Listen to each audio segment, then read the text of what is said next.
নমস্কার বন্ধুরা, তোমরা সবাই কেমন আছো? আমাদের 12 মাসা চ্যানেলে তোমাদের সকলকে স্বাগত। আজ শনিবার 27শে জানুয়ারি। আজ সকাল সকাল আমরা চলেছি একটা জায়গায়। কোথায় যাচ্ছি বলবো, একটু অপেক্ষা করো, আস্তে আস্তে আমরা সব বলছি।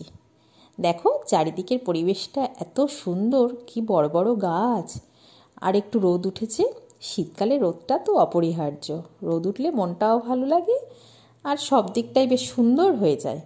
এসো, আস্তে আস্তে জানতে পারবে আমরা কোথায় নিয়ে যাচ্ছি তোমাদের। আমাদের প্রত্যেকের জীবনে বাবা মা ভাই বোন আত্মীয় স্বজন সবাই থাকা সত্ত্বেও বন্ধু এই শব্দটাই একটা বিশাল ভূমিকা পালন করে। আর সেই বন্ধু যদি হয় ছোট্টবেলাকার, বন্ধুত্ব তৈরি হয় ছোট্টবেলার বন্ধুদের সাথে। আমরা আজকে যার বাড়িতে যাচ্ছি, এই যে মধুমিতা, গোলাপি রঙের হুডি পরা, ও হলো ক্লাস 5-এর বন্ধু আমার। আমি সুদেষ্ণা আর অতসী মিলে আজকে মধুর বাড়িতেই এসছি। মধুর বাড়ি বনগাঁতে। বনগাঁ স্টেশন থেকে আরও খানিকটা যেতে হয় টোটোতে বা অটোতে ওর বাড়ি। তো অনেক দিন ধরেই ও আমাদের বলছিল আসার জন্য। ওর ছেলে বিদেশে পড়াশোনা করছে, ও আর ওর হাজব্যান্ড এখানে একা। ওর বড্ড খালি খালি লাগে, আর আমরাই তো ওর আত্মীয়, আমরাই ওর স্বজন। তো সেই কারণে ও প্রায়ই বলে যে আমার এখানে আয়। ওর কথা রাখতেই, ওর মনকে ভালো করে দেওয়ার জন্য বা আমাদেরও একটু ভালো লাগার জন্য আমরা আজকে এসেছি মধুমিতার বাড়িতে। আসুন বন্ধুরা, আপনাদেরকেও আমরা দেখাই যে মধুমিতা কোথায় থাকে, কি বৃত্তান্ত, সব কিছু। আজকে সত্যি এত আনন্দ বোধহয় অনেক দিন পরে পেলাম, অনেক দিন পরে। মধুমিতার আপ্যায়ন থেকে বড় কথাই হচ্ছে এতদিন পর ওকে দেখলাম। ও অ্যাটেন্ড করার চেষ্টা করে আমাদের যে বন্ধুবান্ধবদের যে অনুষ্ঠানগুলো হয়, আমরা বাৎসরিক একটা সাংস্কৃতিক প্রোগ্রাম করি, সেখানেও আসার চেষ্টা করে, কিন্তু ও চলে যাওয়ার পর থেকে ও অতটা অ্যাটেন্ড করতে পারছে না। তাই আমরাই তাগিদ অনুভব করে ওর সাথে দেখা করতে চলে এলাম। এত ভালো লাগছে, ছোট্টবেলার মতো আমরা হাত ধরে ধরে হাঁটছি, কথা বলছি, এত চোখের জল বাদ মানছে না, এত ভালো লাগছে। আপনাদেরও হয়তো মনে পড়ে যাবে এই ভিডিওগুলি দেখার সঙ্গে সঙ্গে ছোট্টবেলার বন্ধুদের কথা। আমরা চলে এসেছি মধুর বাড়িতে। ওই যে দূরে দাঁড়িয়ে আছে মধুর বাড়ির আরেকজন সদস্য, মধুর হাজবেন্ড। এছাড়া আছে মধুর বাড়িতে লিচু। এবার লিচু আমাদের তো চেনে না, তাই দেখে ও আর আমাদের ঢুকতে দিচ্ছে না। মধু ক্রমাগত নানানভাবে ওকে শান্ত করার চেষ্টা করছে। শেষকালে ওর হাজবেন্ড এসে ওকে শান্ত করলো। দাদা শান্ত করার পর আমরা ঘরে ঢুকতে পেরেছি। কিছুতেই আমাদের ঢুকতে দিচ্ছে না। আর এই আর একজন, আর একজন সদস্য, এর নাম আমি জানি না, একেও মধু খুব যত্ন করে।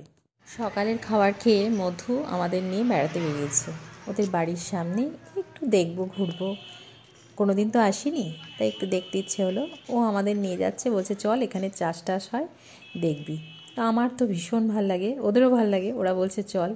তা আমরা যাচ্ছি, এবার ফটোশ্যুট হবে। 4 বন্ধু মিলে বেরিয়েছি, ফটোশ্যুট হবে না? এবার আমরা যাচ্ছি, আর এত ভালো লাগছে, ছোটোবেলার কথাগুলো মনে পড়ে যাচ্ছে। কত ছোট ছিলাম আমরা, একসাথে বড় হলাম, এখন যে যার মতো, কিন্তু আবার সবাই একসাথে আজকে চলেছি আমরা।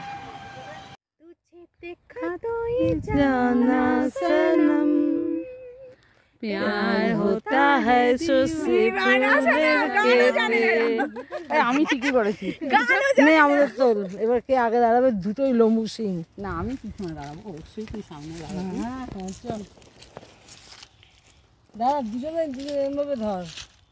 আমরা হাঁটতে হাঁটতে পৌঁছে গেছি ভারতবর্ষের পূর্ব দিকের শেষ স্টেশন পেট্রাপোল। ভাবতেও পারিনি এটা দেখা হবে। যাই হোক, মধুই জোর করলো, আমাদেরও ইচ্ছে ছিল, তাই হাঁটতে হাঁটতে চলে এলাম। যদিও খুব দূরে নয় ওর বাড়ি থেকে, আমরা হেঁটেই চলে আসতে পেরেছি, কোনো কষ্ট হয়নি। অতসীর একটু কষ্ট হয়েছে, অতটা হাঁটতে পারে না। যাই হোক, দেখি যাওয়ার সময় হয়তো একটা রিক্সা বা ভ্যানে চলে যাব। কিন্তু এসে খুব মজা হলো, খুব মজা হলো। আবার আমরা বলছিলাম আমরা এখানে ছবি তুলব, ছবি তুলে, সে ছবি তো তুলতেই হবে। আর শীতের দুপুর তো, এত ভালো লাগছে, রোদটা খুব ভালো লাগছে। আর ফাঁকা পুরো স্টেশন, কোনোদিন কল্পনাই করিনি এখানে আসবো। আরেকটু দূরেই হচ্ছে বাংলাদেশ বর্ডার। তা মধু বলছিল যে নিয়ে যাবে, কিন্তু আমরা তো থাকবো বলে মনস্থির করে যাইনি।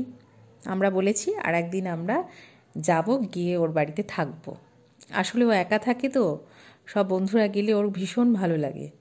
এই যে দেখছেন, এটা হচ্ছে পেট্রাপোল স্টেশন, চারিদিকে গাছগাছালি। আমরা আসবো বলেই মধু আজকে আমাদের দুপুরের জন্য সমস্ত কিছু একা হাতে রান্না করে রেখেছে। মেয়েটা পারেও বটে, সারা দিন বসে বসে রান্না করেছে। যদিও আমরা আসার আগেই ওর রান্না টান্না সব হয়ে গেছে। খুব গুণী মেয়েটা, কত কি আয়োজন করেছেন দেখুন। মানে আসার পর থেকেই খালি খাচ্ছি। মধুর বাড়ি গিয়ে এত আনন্দ পেয়েছি যে বলার কথা নয়, কিন্তু ফিরে তো আসতেই হবে। ফিরে আসার আগে আমরা কিছু স্বাক্ষর রেখে যাই, তাই আমরা তিনজন মিলেই নাচতে শুরু করেছি, যাতে আমরা কিছু রেখে যেতে পারি স্মৃতি। এত ভালো লাগছিল। সুদেশনা ভিডিও করছে, আমরা নাচছি, যে যা পারছি তাই করছি। মানে পুরো ছেলেবেলায় পৌঁছে গেছি আমরা। আমার ইচ্ছা করে তোদের সাথে মনের কথা,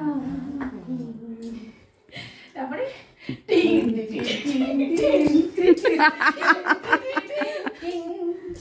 টিং টিং টিং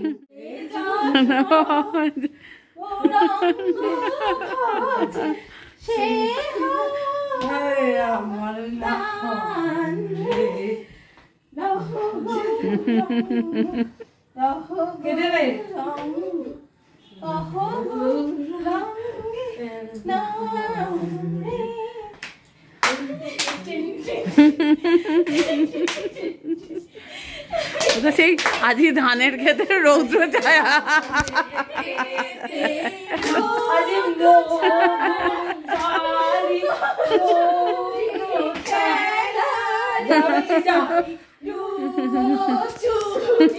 চলে যা,